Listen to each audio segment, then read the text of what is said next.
어머니, 저는 어머니랑 살면서 행복한 적이 없었어요. 저는 73, 이름은 조순애입니다. 평생을 남편이랑 작은 슈퍼 하나 운영하면서 아들 하나 키워냈어요. 그 아들놈이 결혼을 한다고 며느리를 데리고 왔을 때 제 마음이 어땠는지 몰라요. 그의 이름은 수진이었죠. 얌전하고 웃을 때 눈이 예쁘고 목소리가 참 곱더라고요. 그날부터 전 그 애를 딸처럼 대해주고 싶었어요. 첫날 감나무 밑에 서서 제가 손수 짠 목도리를 건넸어요. 날이 추우니까 이거 하고 다녀. 감기 걸리면 안 되지. 그랬더니 수진이가 살짝 웃으며 그러더라고요. 어머니, 이런 거 직접 하셨어요?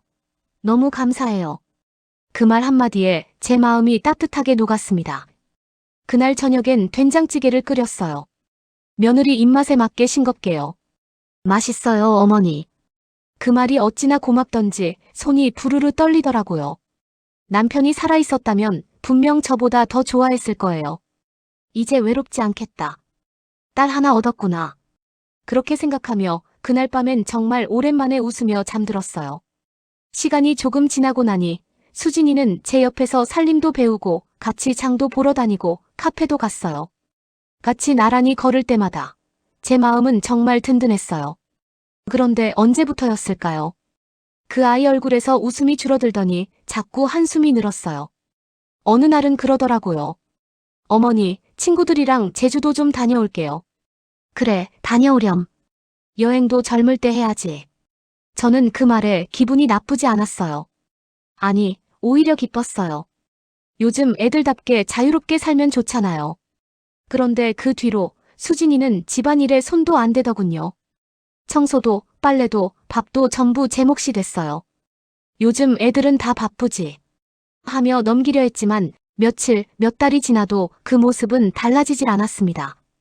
밤마다 며느리 방 앞에 서면 안에서 웃음소리가 들렸어요.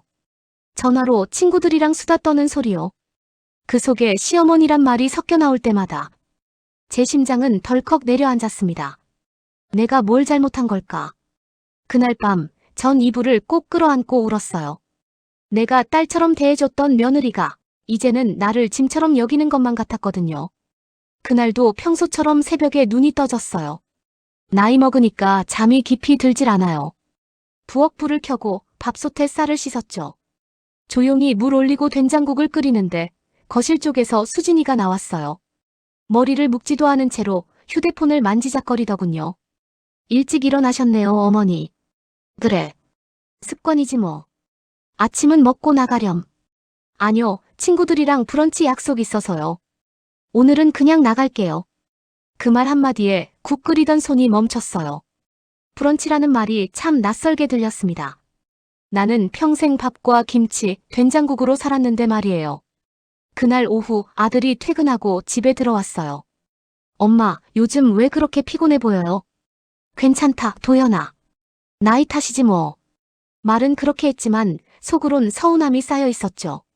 며칠 뒤 수진이가 조심스레 말을 꺼냈어요. 어머니, 그 우리 도연이도 힘들고 저희도 이제 따로 살면 어떨까요? 따로?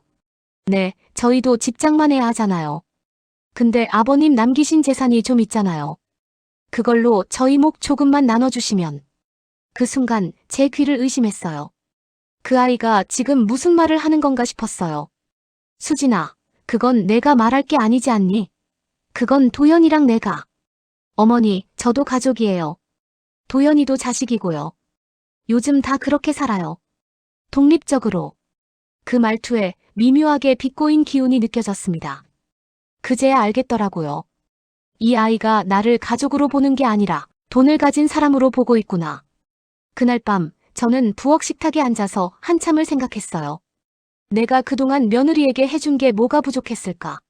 매달 용돈도 챙겨주고 명절엔 옷도 사줬는데. 그런데 돌아오는 건 재산 분할이란 말이었죠. 이상하게 손이 떨렸어요. 젓가락을 집으려는데 제대로 힘이 안 들어갔어요. 눈물이 막 나올 것 같아서 서둘러 방으로 들어갔습니다. 문을 닫으니 거실에서 수진이 웃는 소리가 들렸어요. 도연아, 내가 뭐 틀린 말했어? 우리도 권리 있잖아. 그 말이 제 가슴에 비수처럼 꽂혔습니다. 그날 밤 저는 처음으로 며느리의 얼굴을 떠올리며 이제는 나도 마음을 단단히 먹어야겠다는 생각이 들었어요. 더 이상은 그냥 참을 수가 없겠더라고요. 그날 아침 눈을 뜨자마자 어깨가 무겁게 내려앉았어요. 밤새 뒤척이다가 겨우 잠들었는데 꿈속에서도 수진이가 나오더군요. 어머니, 저희 목 주세요. 그 말이 계속 귓가에 맴돌았어요. 부엌으로 내려가 밥솥을 열었더니 어제 끓여둔 국이 그대로 식어 있었습니다. 수진이는 이미 나가고 없었어요. 식탁 위엔 커피잔 하나, 화장품 자국이 묻은 수저가 덩그러니 놓여 있었죠. 그릇을 닦으며 문득 생각했어요. 내가 너무 오래 참고 산 걸까? 평생 가족 위에, 남편 위에, 아들 위에 살았는데 이젠 며느리한테까지 이해하자 젊으니까 하며 넘겨야 하는 건가 싶었어요. 점심쯤 돼서 수진이가 들어왔습니다. 손에는 쇼핑백이 들려 있었고 표정은 아무렇지도 않았어요. 어머니, 저녁은 제가 할게요. 그래, 고맙다. 하지만 제 마음은 이미 지쳐 있었어요. 1시간쯤 지나 부엌에서 냄새가 났어요. 수진이가 프라이팬을 돌리며 전화를 받고 있었죠. 응, 언니. 나 요즘 시어머니랑 같이 살아서 너무 피곤해. 밥 해드리고 청소도 다 내가 해야 해. 그 말을 들은 순간 손에 쥔 행주가 바닥에 떨어졌어요. 청소를 내가 다 하는데 세상에 그 아이 입에서 그런 말이 나올 줄은 몰랐어요. 수진아. 제가 조용히 불렀습니다. 그 애가 놀란 눈으로 쳐다봤어요. 어머니, 왜요? 아니, 그냥. 조심히 지내라. 말이란 게 생각보다 멀리 가는 법이니까. 그 말에 수진이는 아무 대답도 하지 않았어요. 그저 웃으며 프라이팬을 뒤집었죠. 그날 저녁 도연이가 퇴근해서 돌아왔을 때 저는 일부러 아무 말도 하지 않았습니다. 괜히 말하면 싸움 될까 봐요. 그냥 조용히 상을 차렸어요. 된장찌개는 늘 그렇듯 제 손맛이었지만 아무도 맛있다는 말을 하지 않았습니다. 식탁 위 공기가 무겁게 내려앉았어요. 숟가락 부딪히는 소리만 났죠. 그때 수진이가 말했습니다. 어머니, 내일도 친구 만나기로 했어요.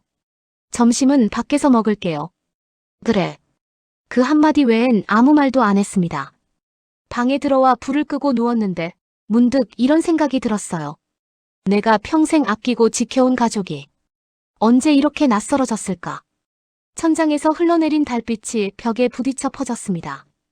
그 빛이 참 차갑더군요. 그날 밤 저는 눈을 감지 못했습니다. 그날은 일요일이었어요. 평소처럼 아침 일찍 일어나 청소기를 돌리고 마당에 나가 이불을 털었죠. 늦잠 자던 수진이가 부스스한 얼굴로 거실로 나왔어요. 머리는 산발, 눈은 부시다고 찡그리고 있었죠. 어머니, 아침부터 왜 이렇게 시끄러워요? 이불 좀 털었지. 햇빛 좋을 때 해야 하잖니. 휴 좀 늦게 털면 안 돼요. 저 어제 늦게 잤단 말이에요. 그 말투가 어찌나 싸늘하던지 제 입술이 굳어버렸어요. 그럼 앞으로는 내 자는 시간 맞춰서 살림하란 말이냐? 어머니, 그렇게 말씀하시니까 듣기 좀 그렇네요. 그 한마디가 제 가슴을 후벼 팠습니다. 수진아, 나는 너 딸처럼 생각했어. 그래서 섭섭해도 참았고 피곤해도 그냥 했어. 그런데 요즘 너 너무한 거 아니니? 그 말이 끝나자 수진이의 얼굴이 확 굳더군요. 어머니, 저도 사람입니다. 맨날 집에만 있고 청소니 밥이니 하는 거 이제 질려요. 저도 제 인생 살 권리가 있잖아요. 그래, 그럴 수 있지. 근데 그게 가족한테 소리치면서까지 해야 할 말이니? 가족이요? 수진이 웃더라고요. 솔직히 말씀드릴게요. 어머니, 저 이 집 오고 나서 행복했던 적 거의 없어요. 그 말이 칼처럼 꽂혔어요. 목이 콱 막히고 아무 말도 할 수가 없었죠. 나는 너 행복하게 해주려고. 행복이요? 저한테 그건 답답함이었어요. 그 순간 제 안에서 뭔가 무너졌어요. 그동안의 정믿음, 그리고 딸처럼 여긴 마음까지요. 도연이가 그때 들어왔습니다. 둘 사이의 공기가 이미 싸늘했죠. 무슨 일이야? 제가 말하려 하자 수진이 먼저 소리쳤어요. 오빠, 나 솔직히 더는 못하겠어. 어머니랑 같이 사는 거 너무 힘들어. 순간 도연이 얼굴이 하얗게 질렸어요. 저는 그 자리에 얼어붙은 채 서 있었습니다. 그래, 그럼 나가라. 제 입에서 그렇게 말이 나올 줄은 저도 몰랐어요. 하지만 이미 참을 수가 없었어요. 어머니, 너무하시네요. 그래, 너무했다. 며느리라고 믿은 내가 너무했지.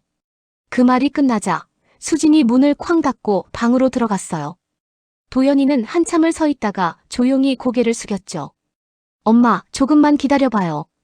그래, 도연아. 나는 늘 기다려왔지. 그날 밤 집은 이상할 만큼 조용했습니다. 시계 초침 소리만 들렸어요. 저는 그 소리를 들으며 한참을 생각했습니다. 이게 진짜 가족의 끝일까? 그리고 속으로 다짐했어요. 이제는 나도 내 인생을 살아야겠다. 며느리 수진이가 짐을 싸서 집을 나간 건 그날로부터 이틀 뒤였습니다. 말 한마디 남기지 않았어요. 도연이는 무거운 표정으로 뒤따라 나갔죠. 그 차가 골목을 돌아 나갈 때 저는 대문 앞에 서서 아무 말도 못했어요.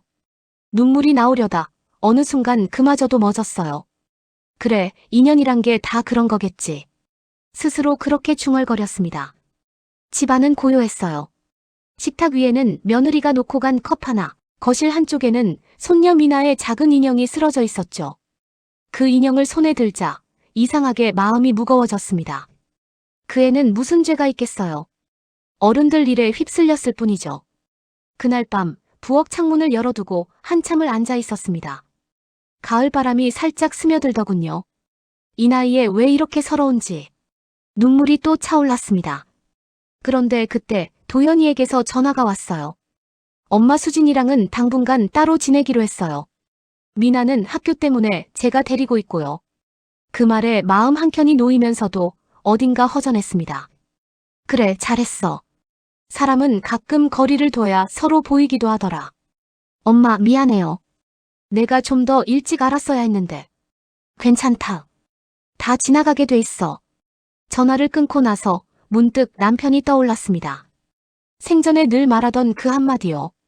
사람 마음은 물 같아서 움켜쥐면 다 흘러나가고 그냥 두면 고요히 맑아진다. 그 말이 그날따라 마음에 깊이 박혔습니다. 그래서 다음 날 아침 저는 일찍 일어나 집안을 정리했어요. 오랜만에 커튼을 걷고 햇빛을 들였죠. 창가에는 따뜻한 빛이 쏟아지고 먼지가 부유하며 반짝였어요. 그걸 보는데 이상하게 웃음이 났습니다. 그래, 이제 좀 나를 위해 살아도 되겠지. 평생 남편을 위해, 아들을 위해, 며느리를 위해 살아왔지만 이제는 늙은 나를 위해 살기로 마음먹었어요. 그날 오후 시장에 나가 국화를 한 다발 샀습니다. 그 꽃향기가 참 좋더군요. 집에 와서 유리병에 꽂고 의자에 앉아 바라봤습니다. 햇살이 국화잎 사이로 스며들며 반짝였어요. 그래, 순애야. 너 참 수고 많았다. 그 말을 혼잣말로 내뱉는 순간 가슴속이 조금은 편안해졌습니다. 그날 밤 저는 오랜만에 깊이 잠들었어요. 꿈속에서 남편이 웃고 있었어요. 그 옆엔 어린 도연이가 그리고 수진이도 함께 있었죠. 그들은 아무 말도 하지 않았지만 그 미소 하나면 충분했습니다. 그래, 이제 괜찮아. 그렇게 제 마음도 조용히 봄처럼 녹아내렸습니다.